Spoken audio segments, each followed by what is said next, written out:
So the first question is what is the output of the following programme. तो अगर हम देख सकते हैं कि ये जो प्रोग्राम हमें दिया है वो सी लैंग्वेज में दिया है। ओके पहले लाइब्रेरी इंपोर्ट की है, आफ्टर दैट फंक्शन दिया हुआ है जिसमें एक कांस्टेंट वेरिएबल बनाया है और एक फ्लोटिंग पॉइंट वेरिएबल बनाया है बी। यहाँ पे ए की वैल्यू ए है एंड बी की वैल्यू प्लस प्लस ए है। Okay let's try to solve it. A की वैल्यू हमें 4 दी है एंड बी की वैल्यू प्लस प्लस ए दी है। प्लस प्लस ए जो है इससे क्या होता है, पहले हम क्या करते हैं वेरिएबल की वैल्यू को इंक्रीमेंट करते हैं एंड देन यूज करते हैं। मीन्स वैल्यू यहाँ पे क्या होगी 5 हो जाएगी और फिर बी को असाइन हो जाएगी। अंडरस्टैंड। अगर यही इसके प्लेस पे हमारे पास होता है ए प्लस प्लस, तो यहाँ पे क्या होगा, ये क्या होता है, इसमें क्या होगा पहले वैल्यू को हम पहले वैल्यू को यूज करते हैं और फिर इंक्रीमेंट करते हैं। मीन्स यहाँ पे वैल्यू पहले बी को 4 असाइन हो जाती और आफ्टर दैट ए की वैल्यू 5 हो जाती।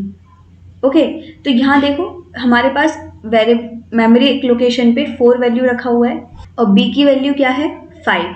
तो ए की वैल्यू ए के मेमोरी लोकेशन पे जाके हमने वैल्यू को इरेज करके नहीं किया था, हमने वैल्यू 5 को बी को असाइन की थी 5। तो इसीलिए ए की वैल्यू 4 रहेगी और बी की वैल्यू इंक्रीमेंटल वैल्यू हमें असाइन कर देंगे दैट इज 5।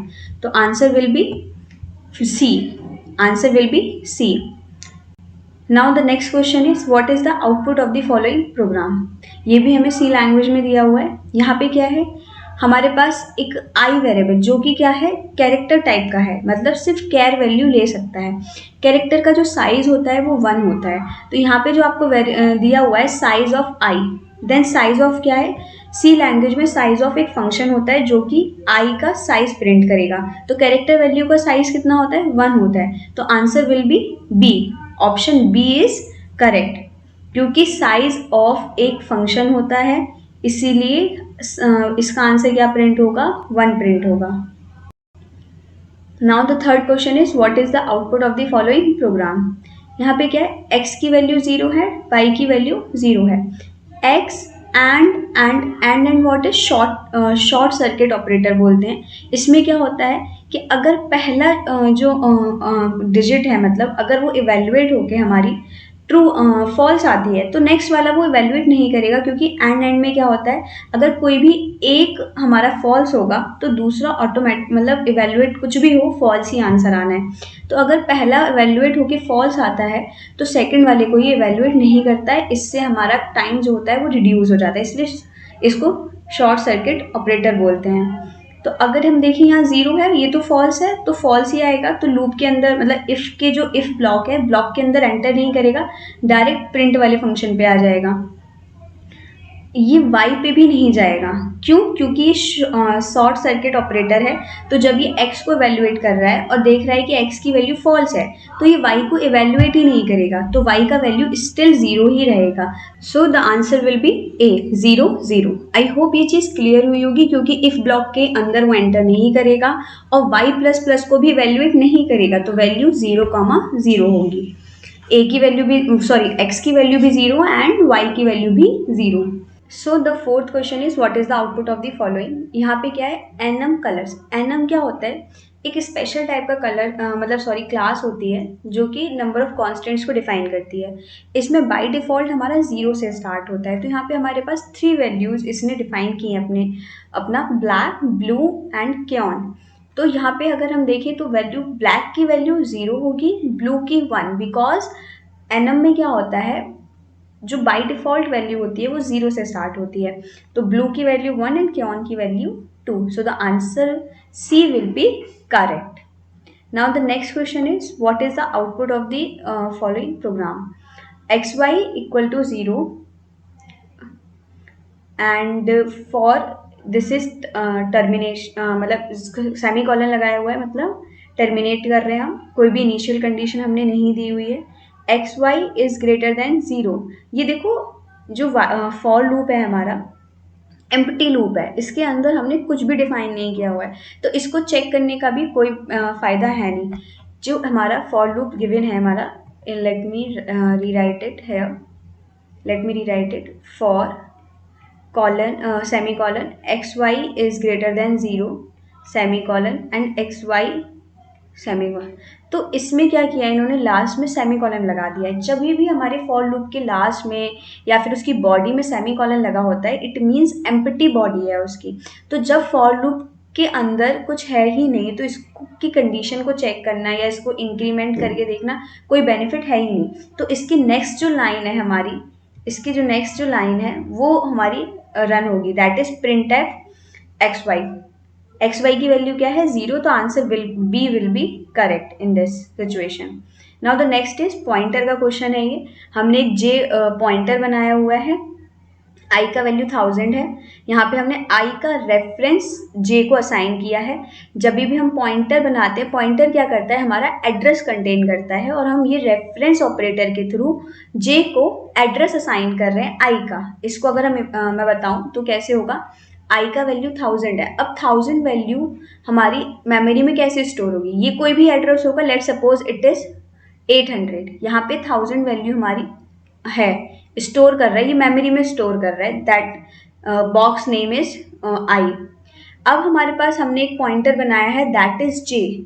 नाउ जे इस एड्रेस को कंटेन कर रहा होगा, जे विल कंटेन दिस एड्रेस। तो ये जो रेफरेंस ऑपरेटर है ये हम एड्रेस को असाइन करने के लिए यूज़ करते हैं। अगर हम पॉइंटर जे यूज़ करेंगे, अगर मैं पॉइंटर जे प्रिंट कर रही हूँ, इट मीन्स अगर मैं पॉइंटर जे यूज़ कर रही हूँ, it means this points to this value. अगर मैं सिर्फ जे प्रिंट करती तो it means j contains the address and that pointer sign points out to the value. Okay, so answer will be A will be correct. Okay. Now, seventh question: which of the following statement immediately terminates the execution of a loop? ऐसा कौन सा statement है जो immediately terminate करता है execution को? That is break. B option is correct.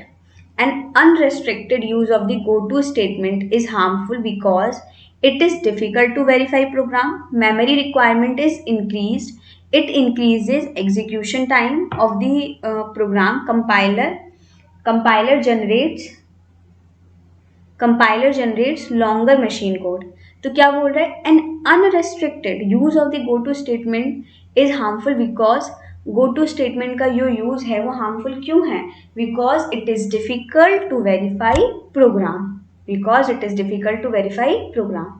Now the next question is, in object oriented programming inheritance is a technique. Inheritance क्या होता है, इनहेरिटेंस मतलब कि हम पेरेंट की किसी भी क्वालिटी को अपने अंदर इनहेरिट कर रहे हैं। मीन्स अगर पेरेंट की आइज, फॉर एग्जांपल अगर किसी के पेरेंट की आइज ब्राउन है तो उसके चाइल्ड की आइज भी ब्राउन होंगी, तो चाइल्ड ने अपने पेरेंट से उसको इनहेरिट किया है। सिमिलरली लैंग्वेज में भी क्या होता है, एक पेरेंट क्लास होती है जिसको हम बेस क्लास भी बोलते हैं, उसकी कुछ जो प्रॉपर्टीज़ होती हैं उसको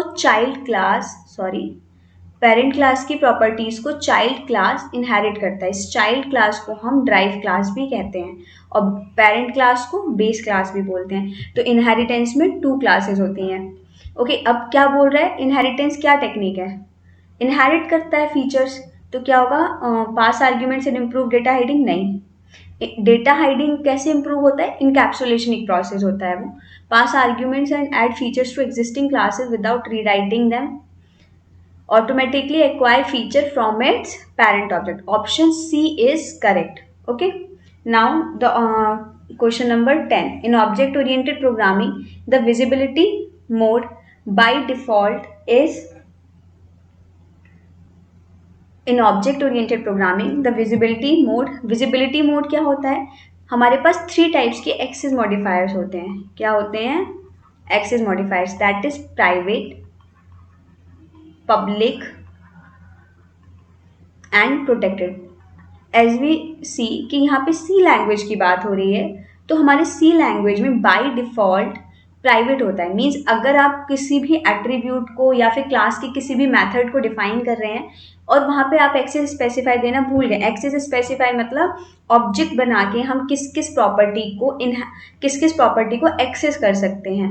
क्लास की किस किस प्रॉपर्टी को हम एक्सेस कर सकते हैं, वो हमारे एक्सेस स्पेसिफायर बताते हैं। अब अगर पब्लिक है तो हर कोई कर सकता है, प्राइवेट है तो कोई नहीं कर सकता है, और प्रोटेक्टेड है तो उसके चाइल्ड क्लास या वही कर सकते हैं एक्सेस। ओके, तो जो सी लैंग्वेज होता है उसमें बाय डिफ़ॉल्ट क्या होता है, एक्सेस स्पेसिफाई प्राइवेट होता है। तो इसका करेक्ट आंसर क्या होगा, प्राइवेट होगा। Option B is correct. Which statement is false based on the concept of object oriented programming? Method overloading is an example of compile time polymorphism. Yes.